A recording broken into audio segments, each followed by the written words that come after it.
नमस्कार, सुप्रभात महाराष्ट्र. मी प्रज्ञा पोवळे. बुलेटिनमध्ये आपल्या सगळ्यांचं स्वागत.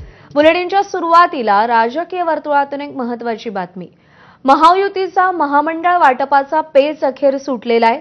संख्याबळानुसार महायुतीमध्ये महामंडळाचं वाटप केलं जाणार असल्याची सूत्रांची माहिती आहे. मोठा भाऊ भाजपच्या वाट्याला 44, शिंदेंच्या शिवसेनेला 33 तर अजित पवारांच्या राष्ट्रवादीला 23 असं महामंडळांच्या वाटपावरती महायुतीमध्ये एकमत झालंय.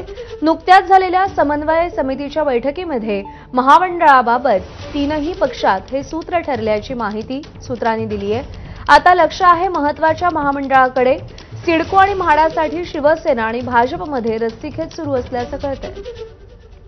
सूरज सावंत आपल्याला या सगळ्या संदर्भात अधिक अपडेट देतील. सूरज, हा फॉर्म्युला नेमका कसा ठरला आणि कोणत्या महामंडळासाठी कोणामध्ये रस्सीखेच आहे, कोण त्याच्यासाठी आग्रही असल्याचं आपल्याला दिसतंय?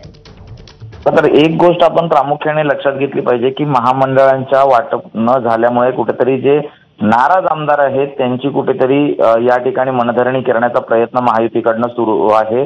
स्थानिक स्वराज्य संस्था आणि महापालिकेच्या निवडणुका तोंडावर आहेत आणि त्याच पार्श्वभूमीवरती ही नाराजी दूर करण्याचा प्रयत्न आहे. दुसरीकडे आपण पाहिलं तर या महामंडळाचं वाटप हे संख्याबळानुसार करण्यात आलेलं आहे. आमदारांची सर्वात जास्त संख्या ही भाजपकडे असल्यामुळे त्यांनी 44 हा आकडा फायनल केलेला आहे. शिंदेने 33 तर राष्ट्रवादीला 23 जागा त्या त्यांच्या पदरात पाडून घेण्यात यश आलेलं आहे.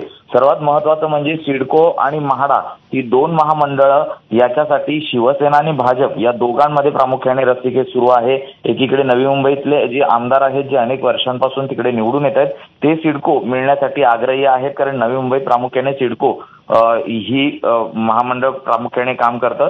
तर म्हाडासाठी देखील शिवसेना ही आग्रही आहे, कारण म्हाडा जुन्या पुनर्विकास प्रकल्प आहेत, त्यातनं अनेक गोष्टी मार्गी लागतात. त्यामुळे या दोन प्रमुख महामंडळांसाठी हे दोन्ही पक्ष एकूणच महत्त्वाचे आहेत.